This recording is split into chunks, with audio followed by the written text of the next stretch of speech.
Good evening दोस्तों, मैं हूं आयन सिन्हा बिलियनियर ट्रेडर से और आपका स्वागत है बिलियनियर ट्रेडर क्लब में। मैं वापस आया हूं एक और वीडियो लेके, आज का पूरा लेखा जोखा लेके और फाइनल प्रॉफिट्स दिखाने के लिए। तो आज शॉर्टर्स के लिए काफ़ी इंजॉयबल डे रहा होगा। अगर हम मार्केट की तरफ ध्यान दें तो मैंने ज़्यादातर बैंक निफ्टी में ही ट्रेडिंग करता हूँ। हम अगर पहले निफ्टी को देख लेते हैं और हम इन द एंड, आप वीडियो को पूरी तरह से देखिएगा, मैं इन द एंड अपना एनालिसिस दूंगा कल का, यानी वेडनेसडे बैंक निफ्टी का एक्सपायरी डे है, तो मैं अपनी तरफ से एनालिसिस दूंगा कि क्या एक्सपेक्ट करता हूँ। तो निफ्टी 21,665.80 में क्लोज हुआ, डाउन बाय 76 पॉइंट्स। मॉर्निंग में निफ्टी जैसे मैंने पहले ही बता दिया था, डिप खाया था, फिर एक अराउंड 8 EMA तक ये गया, जिसको मैं ट्रेलिंग स्टॉप लॉस बोलता हूँ। फिर यहाँ से वापस इसने EMA तक जा नहीं सका, वापस इसने डिप मारा। तो आप देख सकते हैं वॉल्यूम और प्राइस एक्शन के प्ले के अकॉर्डिंग जैसे जैसे लो वॉल्यूम्स आते हैं और कैंडल्स फॉर्म होते हैं तो उसका वीकनेस हमको मालूम पड़ता है, और जहाँ पे हाई वॉल्यूम है वहाँ पे ट्रेडर्स ज़्यादा आ रहे हैं। तो ये बेसिकली सेल ऑन राइज वाला मार्केट था आज। और यहाँ पे EMA 21 EMA जो मैंने लिया है वहाँ से अच्छी तरह से रेजिस्टेंस का काम किया। आप देखेंगे पूरे दिन ये 21 EMA के ऊपर तक गया है और फिर वापस VWAP से भी एक रेजिस्टेंस मिला। तो जो मैं प्लॉट करता हूँ EMA 8, EMA 21 और VWAP, इसको मैं इंट्राडे यूज़ करता हूँ। तो जिधर भी ये एक, या तो EMA 8 जो मेरा ट्रेलिंग लॉस स्टॉप लॉस रहता है मोस्टली, EMA 21 और VWAP, ये अच्छी तरह से या तो रेजिस्टेंस नहीं तो सपोर्ट का काम करते हैं। तो आप देख सकते हैं कि कभी कभी ये EMA 21 से रेजिस्टेंस लेके गया, कभी VWAP से, और जैसे ही इसने EMA और VWAP को क्रैक किया तो अच्छा लॉन्ग मूव्स आ गए थे दिन में। और इसके बाद आप देखेंगे कि इसने VWAP के नीचे कभी भी गया नहीं है at the end of the day. तो निफ्टी में एक आफ्टर 2 o'clock एक अच्छा रिकवरी हुआ। बैंक निफ्टी का हाल देखते हैं तो बैंक निफ्टी की तरह उतना हेल्दी रहा नहीं, और bank Nifty through out the day VWAP के नीचे ही रहा और EMA 21 के आसपास घूमता रहा। तो through out the day EMA 21 नीचे की तरफ ही जाता रहा। और साथ ही साथ हमने जिन्होंने भी अगर मॉर्निंग से ट्रेड लिया है तो उनको काफ़ी बेनिफिशियल होगा, लेकिन जो स्कैल्पिंग कर रहे थे उनके लिए काफ़ी फ़ायदेमंद दिन रहे थे। मैंने दिन में काफ़ी स्कैल्पिंग ट्रेड्स किए, अंडरस्टैंडिंग द लॉजिक कि जैसे ही EMA 21 से नीचे जाएगा तो मार्केट एक अच्छा फ़ायदेमंद ट्रेड देगा। तो स्कैल्पिंग का बेनिफिट ये है कि आप थोड़ा सा ज़्यादा लॉट्स ले सकते हैं जिनके पास अच्छा कैपिटल हो, और जो अच्छी तरह से प्राइस एक्शंस को रीड कर सकते हैं वो फुल डे ट्रेड्स ले सकते हैं। तो ये मेरा सेटअप स्कैल्पिंग में और इंट्राडे में काफ़ी अच्छा मुझको वैल्यू देता है। और जैसा मैंने मॉर्निंग के वीडियो में बताया था कि इवन इफ ये साइडवेज जा रहा है, जब तक ये हमारे इस पर्टिकुलर कैंडल को ब्रेक नहीं करता है, आपको लॉन्ग जाना नहीं चाहिए। तो यहाँ पे कभी भी ब्रेकआउट आया नहीं है। मैं लास्ट में आपको बताऊंगा कि मैं एक्सपायरी और फर्दर वीक में क्या कैसे ट्रेड करना चाहिए।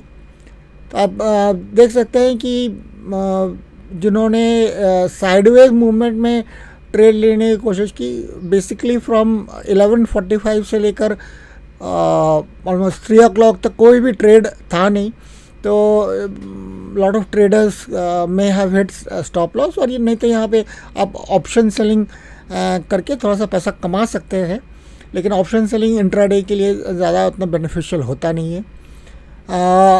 आज फिन निफ्टी का एक्सपायरी था, तो other than this particular trade जहाँ पे एक ह्यूज शॉर्ट्स बना था,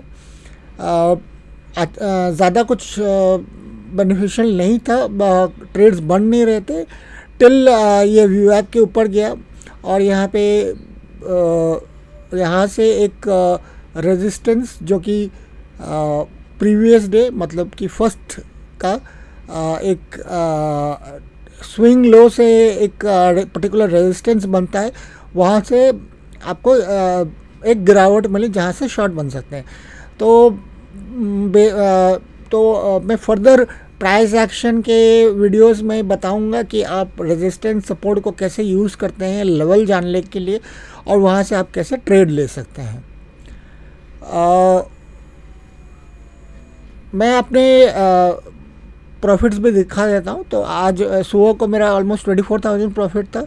आई एंडेड विथ 87.114, और मेरा सबसे बेस्ट ट्रेड जैसे मैं बोल रहा था कि जो डिप में मैंने निकाला 48,000 पी का मैंने 750 यूनिट्स बाई किया। मैं छोटे छोटे ही 50 लॉट्स इस तरह से बाई करके मैं प्रॉफिट कमा रहा हूँ। तो best thing in the market is कि आप रेगुलर प्रॉफिटेबल रहे। तो इवन इफ यू मेक 80,000 और 1 lakh और 5,000, the amount doesn't matter, it's the good positions that you take. तो रेगुलर बेसिस में जो भी प्रॉफिटेबल रहते हैं वो महीने का अच्छी तरह से कमा सकते हैं, एनुअली भी अच्छी तरह से कमा सकते हैं। Getting back to the point of expiry, मैं आपको 2-3 चीज़ें बता देता हूँ in terms of the positions and क्या एक्सपेक्टेशन है। तो अगर मैं मैप को थोड़ा सा पीछे खींचूँ तो आप देख सकते हैं कि on certain particular levels market में एक लेवल्स बने, जैसे कि 48,066.60। तो यहाँ से मार्केट में हमको एक हैवी रेजिस्टेंस मिलता है। तो if I mark this level, थोड़ा सा हैवी अगर मार्क कर दूँ तो मुझको 48,066 में एक हैवी रेजिस्टेंस दिख रहा है। वहीं पे मुझको अबाउट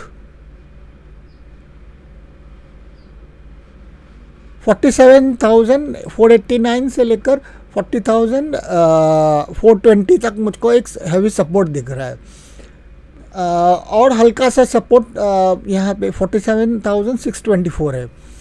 और अगर हम ऑप्शंस को देखें तो ऑप्शंस में काफ़ी सारे कॉल राइटिंग किए गए हैं, वॉल्यूम्स और चेंज इन ऑप्शंस भी काफ़ी हाई है।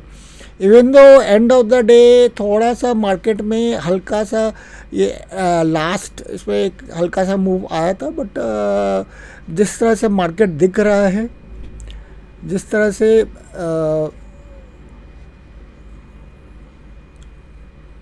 इंटरनेशनल मार्केट्स दिख रहे हैं, जैसे कि अगर एशियन मार्केट्स की बात करें, आज तो जापान क्लोज था, तो वहाँ पे काफ़ी नेगेटिविटी आया था हैंगसेंग में, ताइवान में, चाइना में।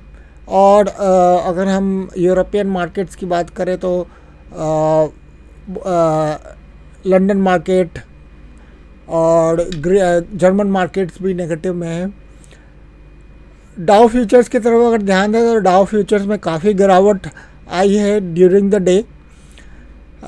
तो यूएस मार्केट्स भी नेगेटिवली खुलने की एक्सपेक्टेशन है। यूएस डॉलर्स में हल्की सी गिरावट तो है, लेकिन थ्रू आउट फ्रॉम यस्टरडे काफ़ी उठा है यूएस डॉलर्स, और यूएस डॉलर इंडेक्स भी 102 के ऊपर ही जा रहा है। At that moment US dollar index में एक रेजिस्टेंस क्रिएट हुआ है 102.22 में, और अगर ये कल के दिन ये रेजिस्टेंस टूट गया और 103 के आसपास गया तो बैंक निफ्टी में काफ़ी फॉल देखने की एक्सपेक्टेशन हो सकती है। तो keeping these things in mind, मुझको लगता है बैंक निफ्टी में 47,636 तक, या फिर अगर और हैवी फॉल हुआ तो 47,489 तक गिरावट हो सकती है।